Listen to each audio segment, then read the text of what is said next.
Hello, I'm back again after resting last week. It was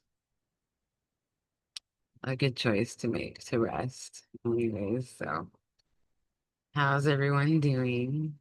I know that I'm already feeling this eclipse season coming. I already feel it. And it's in the axis of Virgo and Pisces, and so we're going to be feeling it with like our health and possibly our mental health. Let's get straight to sharing the chart here so we can see what I'm talking about.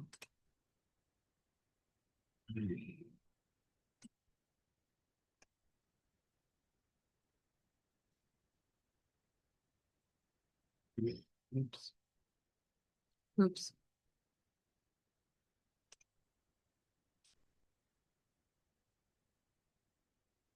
Okay. All right. Yeah, this is for September 7th, Sunday. It's Pacific, 11:08 Pacific time. It'll be the lunar eclipse.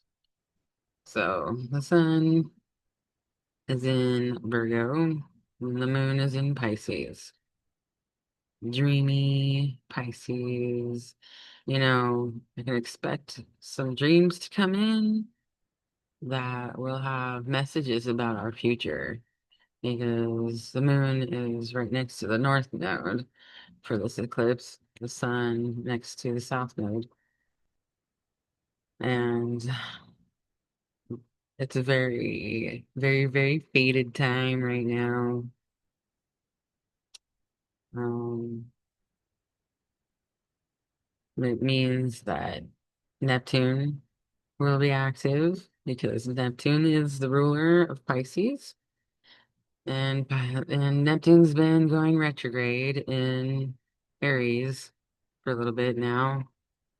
Saturn has gone back into Pisces, and I felt that one because Saturn going back into Pisces that day that it happened.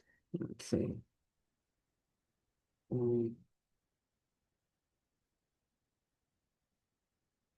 what day was that? The day that that happened, it felt like a dream, and it's been kind of hard to like come out of that state. I feel like I'm just in a dream state. And so if you're feeling that way,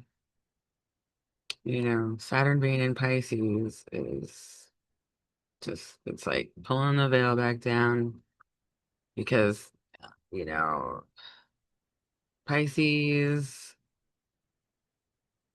is about the illusion, escapism, and, you know, Saturn's about reality. And Saturn and Neptune together have been really disrupting our sense of reality and disrupting our sense of illusion. It's like, hey, waking us up from the dream. We're not enjoying that. And, it's the back and forth between having to accept that there's a reality and accepts that there's a fantasy too. Um, we're going to be doing a lot of balancing with that in this lunar eclipse, but the moon in Pisces is revisiting all of that as Saturn comes back into Pisces. It's like perfect timing. Saturn just came back into Pisces, and whatever this portal eclipse is holding for you personally can be more likely put into like a reality. You can cement it into reality. You may have more of an idea of how to cement your dreams into reality through this eclipse.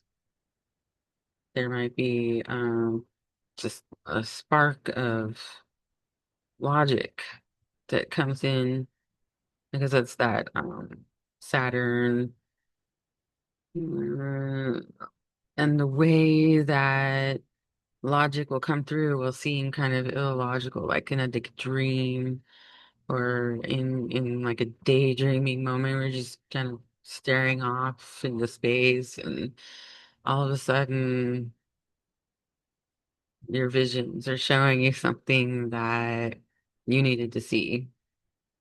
And this lunar eclipse could really bring on those types of events. It's a good time to meditate. It's a really good time to rest. With the moon being in Pisces, if you think you need a nap, you probably do, because otherwise you might just be cranky.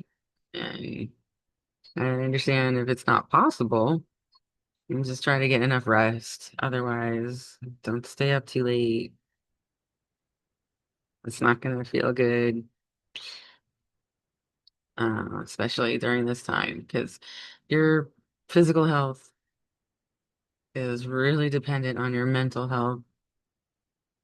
And um, we've got the sun next to the south node, and it might bring things from the past in, like not in that lunar way, but you know, something that comes to pass that's like illuminated fully. That's also the symbolism of a full moon, which is what we're going through. This eclipse is a full moon that has the earth in between. And so I believe that the news is going to be illuminating some truth about the past. Because we've got Mercury next to the sun and the South Node together. And this, could be something, personally, it could be something that coming to pass that is news that, has been a long time coming. Uh, News about your health. But in this way, if you get news about your health personally, you should probably dig into your ancestry and also think about some of the habits, some of your daily habits that you hold on to that you may not see they're hurting you. You try to make a plan to alleviate yourself somehow. A lot of people have work that stresses them out, and it just is like there's no way out. But just if you ask for help, this is where the North Node in Pisces comes into play. Ask for help from your higher self or from God. Um, it's really the axis of Jesus and Mary and the union, that divine union that is about the spirit and the body. And so um, it's a good time to ask for those answers to come in, and they might come in through your dreams, or like I said, and like staring off into space, or just like falling into your lap if you can find a way to like, feel be like humble and ask for help. Because humility goes a long ways with that Pisces energy. And that's a better way to use that Pisces energy is not to feel godlike yourself, but to ask God for help. That's the way I see it. And maybe with Saturn going into Pisces, it could be some people understanding that there is uh, something to praying for help and it actually showing up. And so there may, I don't want to say anything bad will happen to where like we need prayer, but if we do need prayer, then we know that it will work because we're learning that it works. All of this is just coming through like, yeah. What else about this? So, yeah, so the ruler of the sun during this lunar eclipse is Mercury and it's close by. So it makes it stronger. And that's why I'm thinking that information um, about physical health is possibly what, yeah, there might be news on a bigger scale about the health of everybody, which seems to be, or it seems to be like we're on the precipice of that. After going through 2020, right, with the pandemic, everybody's just been on edge ever since then about health and health issues and their physical health and getting sick. So, there could be some news that comes out that was about that, is revealing about the 2020 pandemic, um, 2020, 2021, and so on. Yeah. What else?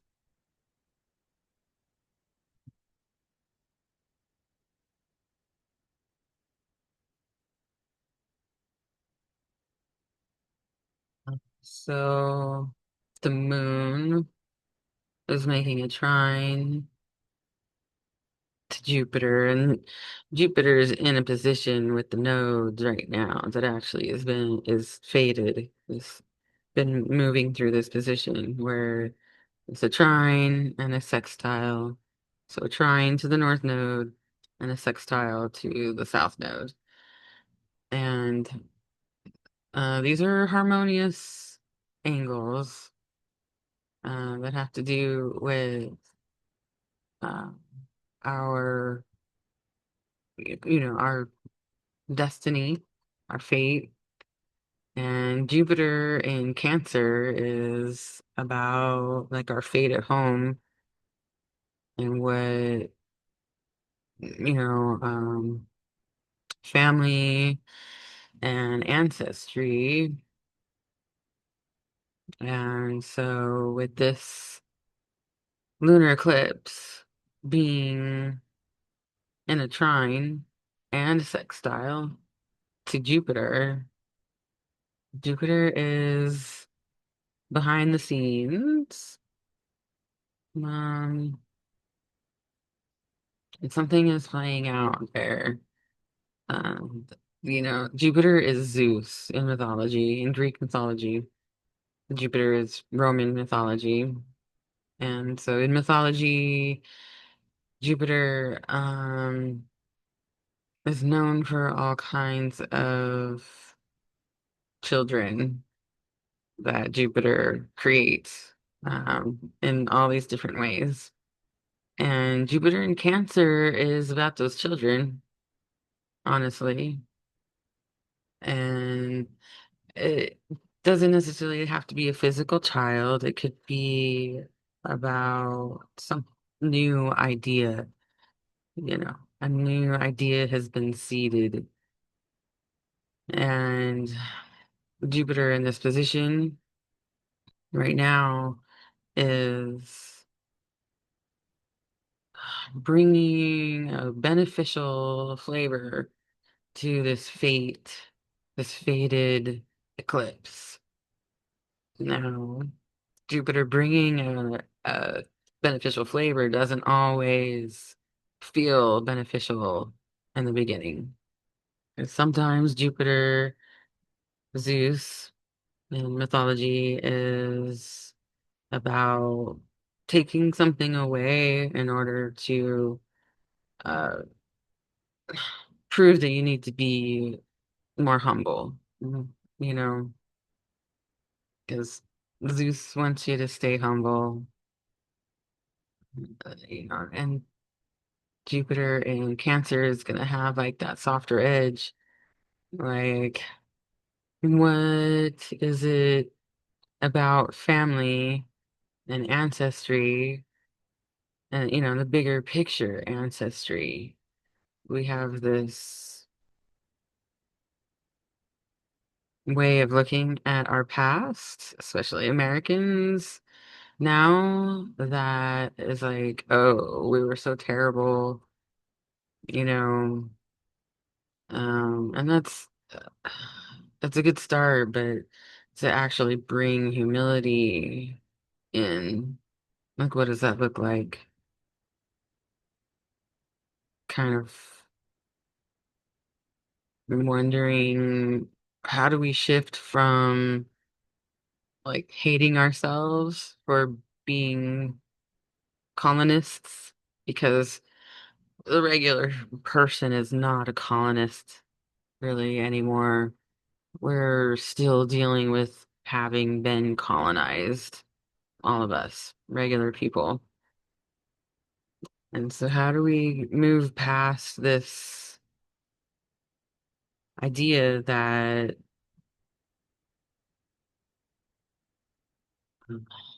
you know, uh,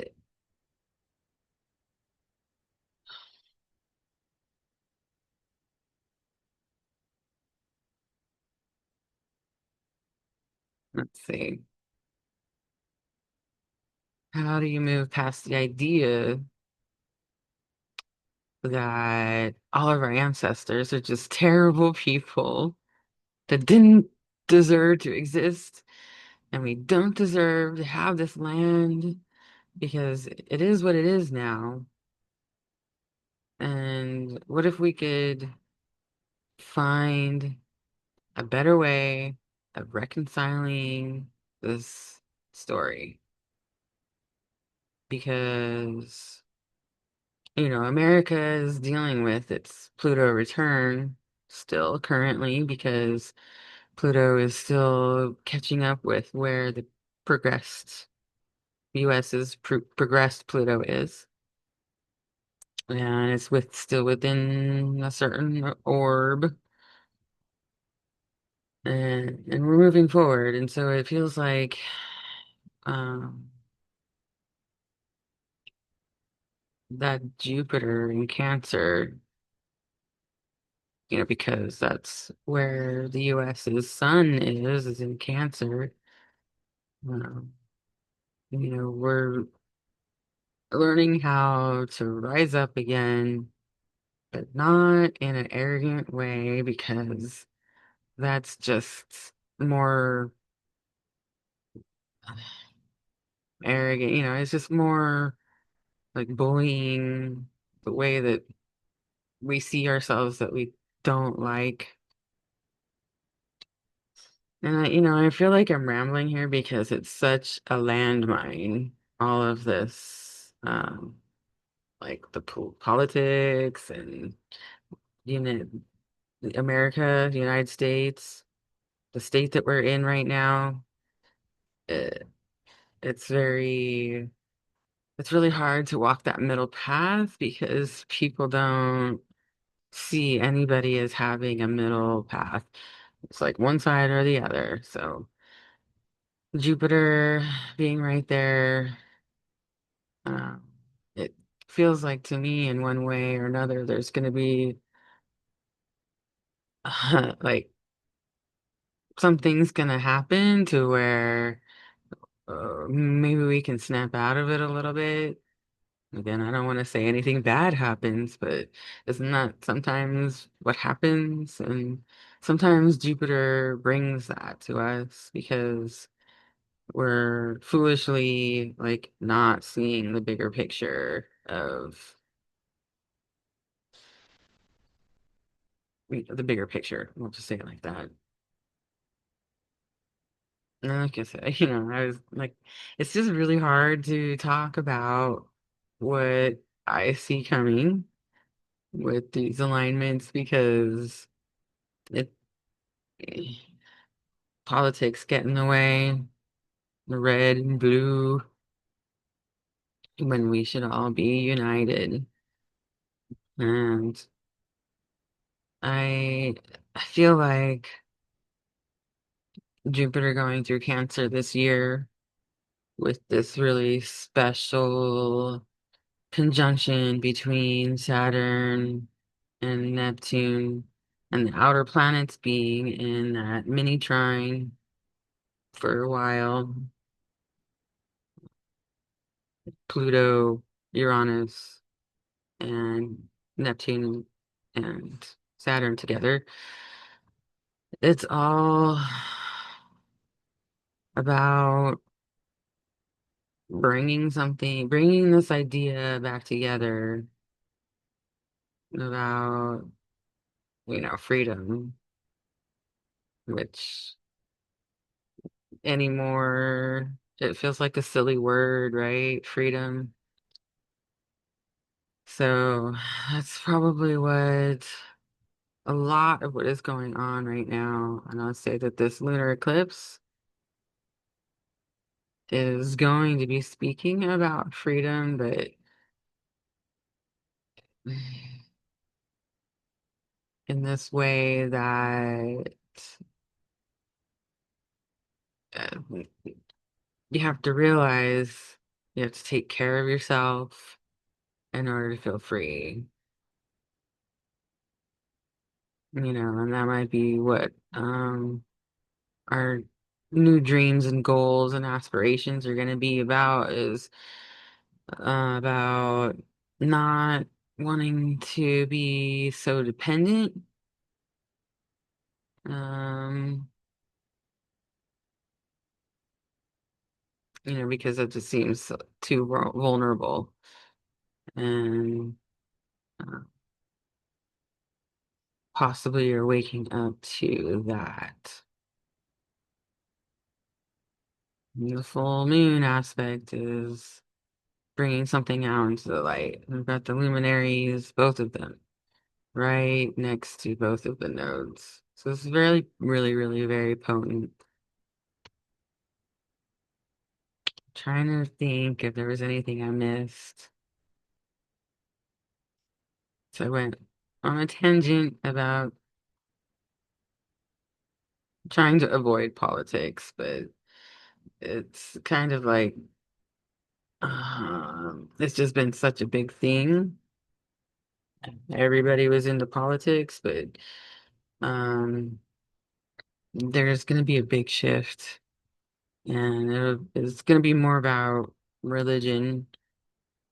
Uh, it was, we'll all see this in the coming years about, you know, possibly what the Civil War energy will turn into is more like a religious war because that's kind of what it feels like when the way people are aligned with their particular politics. It's like their religion. So, and that could be the really messy part about what we go through this fall. And, you know, I'm gonna stay hopeful that that little mini trine is going to help guide us. Mini trine with Pluto, Uranus, and Neptune, because Saturn will be like moving back and forth through the peak of this, the pointer of this. So every time Saturn aligns with this peak, there's going to be something about our foundation that either changes or solidifies for the future, um, to come, far to come. This is really a foundational time for a future that is far out. And, it's a good time to be thinking about your great grandchildren. And if you aren't hopeful to ever have great grandchildren, what, there's nothing wrong with that, but what is going to become of that? And, ultimately, Jupiter and Cancer is having us ask ourselves about our ancestry and our the future of humanity. Yeah.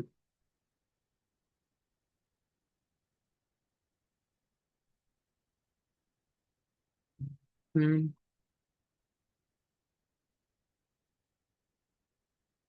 Many other planets. Hmm.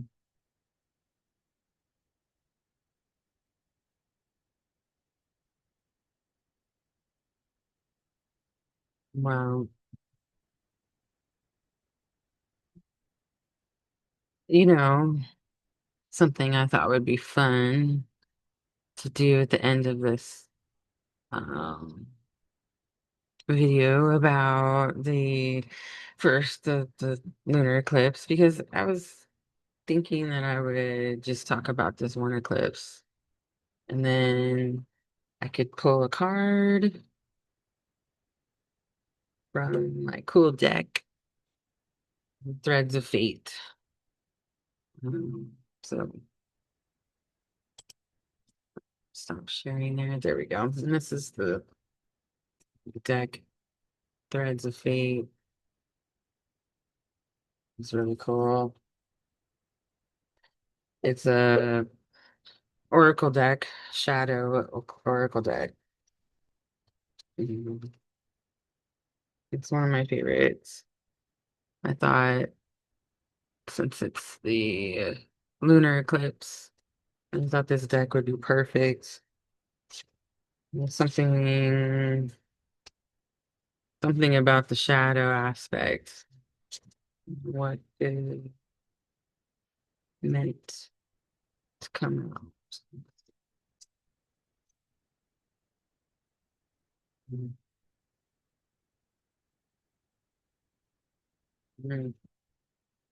This is interesting. This card says boundaries. It looks like it's an armadillo with its shell. And it's interesting because the North Node in Pisces is sort of about mm, Pisces is about no boundaries, right? And then Virgo, probably you could say on the other end, is about all boundaries. It's about figuring out what the boundaries are.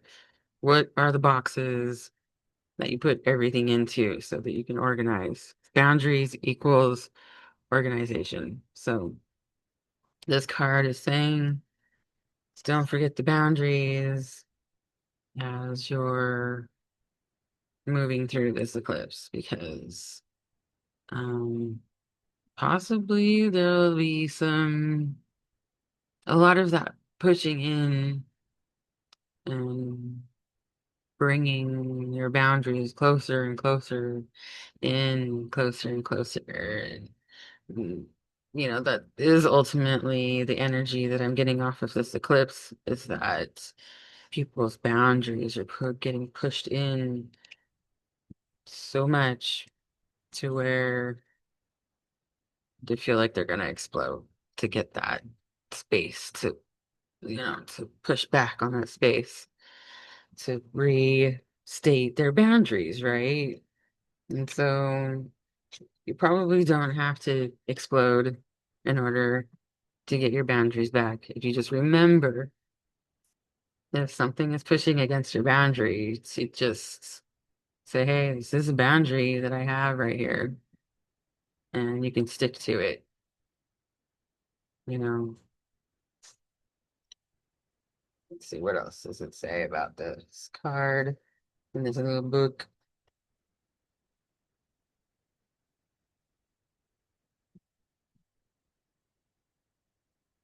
Boundaries can be a difficult thing to master. Most people are not raised with a firm understanding of healthy boundaries and either end up being closed off or allow themselves to be invaded. They become invading of others. It requires balance and knowing exactly what your needs are. This card asks you to check in with yourself and see where you live on the boundary spectrum. Do you have a healthy relationship with them? Do you struggle in communicating around them? Are there any patterns that continue to crop up around boundaries in your life? Yeah. Says here that, we all love our crystals and our stones, don't we? I know I do. I'm always wearing something. I have my moldavite with a little Herkimer diamond on it. It's probably hard to see, but the stone that you might want to get out and explore the energy and feel into is black tourmaline. It's a protector, a grounder, cleanser, all in one. It's known to transform dense energy into a lighter vibration and ground spiritual energy and can be used as a form of protective shield around your body. I know what I'm going to be wearing on Sunday for the eclipse.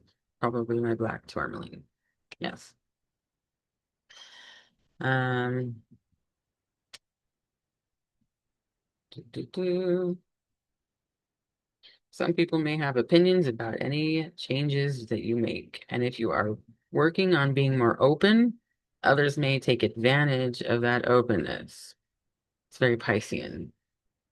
It's like if you're showing those Pisces energies of being more loving and accepting, people are gonna step over those boundaries to see how what they can get away with, It's just very human nature.